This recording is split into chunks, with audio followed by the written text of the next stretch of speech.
Quiz time. এখন তোমাদের জন্য একটা ছোট্ট প্রশ্ন, বলো তো DEBRIS এই শব্দে আমরা এসটা কি উচ্চারণ করব? হ্যালো লার্নার্স, আমি কৌশিক। আমি শুভশ্রী।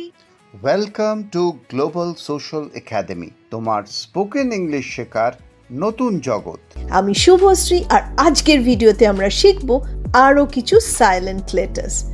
তোমরা কি জানো ইংলিশে অনেক শব্দে এস লিখতে হয় কিন্তু উচ্চারণে শোনা যায় না, তাই সঠিকভাবে বলতে শিখতে হলে এই সাইলেন্ট লেটার্স জানা খুব দরকার।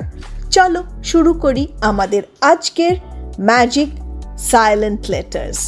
এই ভিডিও ডেসক্রিপশন বক্সে এই লেসনের ফ্রি PDF দেওয়া আছে, সেখানে সব শব্দের মিনিং অ্যান্ড সেন্টেন্স এক্সাম্পল দেওয়া আছে। ডাউনলোড করে যে কোনো সময় তোমরা প্র্যাকটিস করতে পারো। তো সাবস্ক্রাইব করতে ভুলো না, আর মনে রেখো এই ভিডিওর শেষে সাইলেন্ট এস ওয়ার্ডস অর্থ, উচ্চারণ আর সঠিক বাক্য শিখে যাবে। চলো আমরা দেখে নিই কি কি আছে। Island, ISLAND, island. এখানে কিন্তু এস একদম উচ্চারণ হবে না, তাই শুধু আইল্যান্ড। আইল্যান্ড মানে দ্বীপ। Bangladesh has a beautiful island named Saint Martin. বাংলাদেশের একটা সুন্দর দ্বীপ আছে, নাম সেন্ট মার্টিন। আইল, AISLE, এখানেও এস একদম সাইলেন্ট। তো আইল, আইল মানে আসনের মাঝের রাস্তা। The bride walked down the আইল।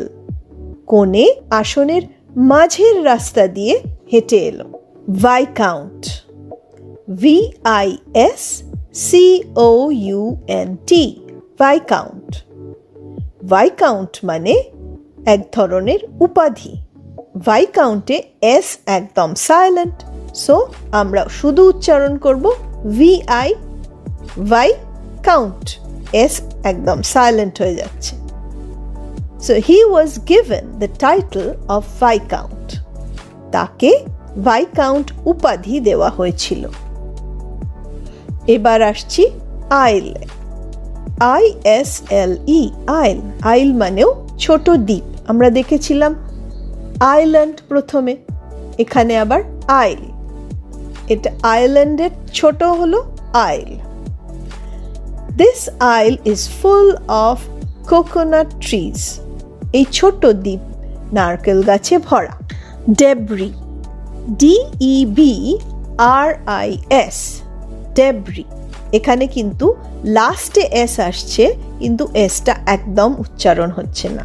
ডেব্রি মানে ধ্বংসাবশেষ বা ভাঙাচোরা জিনিস। এখানে একটা কথা বলি, ডেব্রি শব্দটা কিন্তু একটা ফরাসি শব্দ, সেই জন্যে ফরাসিতে শেষের দিকের শব্দগুলো উচ্চারণ হয় না। সো এখানেও ডেব্রি, যদিও আমরা ডেব্রিস এখানে দেখছি, কিন্তু এসটা একদমই উচ্চারণ হবে না, এটা শুধু হবে debris. The rescuers removed the debris after the earthquake. ভূমিকম্পের পর উদ্ধারকারীরা ধ্বংসাবশেষ সরালো। এখানে একটা নতুন শব্দ আসছে, বুর্জোয়া। একটু কঠিন মনে হচ্ছে কি?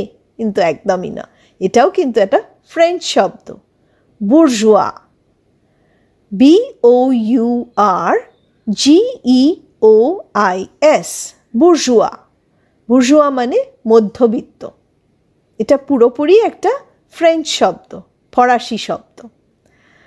The novel criticises bourgeois society.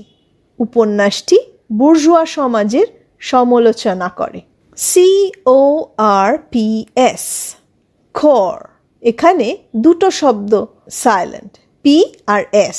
এখানে শুধু CORটারই উচ্চারণ হচ্ছে, যদিও বানান CORPS, কিন্তু উচ্চারণ হচ্ছে শুধু COR এর, খর। খর মানে দল বা বাহিনী। He joined the Army Corps last year. সে গত বছর সেনাবাহিনীতে যোগ দিয়েছিল। এবার আসছে কুইজ টাইম। এখন তোমাদের জন্য একটা ছোট্ট প্রশ্ন, বলো তো DEBRIS এই শব্দে আমরা এসটা কি উচ্চারণ করব? কমেন্টে লিখে জানাও তাড়াতাড়ি। তাহলে আজ আমরা শিখলাম কিছু সাইলেন্ট এস ওয়ার্ডস লাইক আইল্যান্ড, আইল, ভাইকাউন্ট, আইল, ডেব্রি, বুর্জোয়া, খোর। তাহলে আমরা লিখছি এস কিন্তু উচ্চারণ করছি না। তো সাবস্ক্রাইব করতে ভুলো না, কারণ পরের ভিডিওতে আরও কিছু সাইলেন্ট ওয়ার্ডস আসছে। ঠিক আছে, বাই।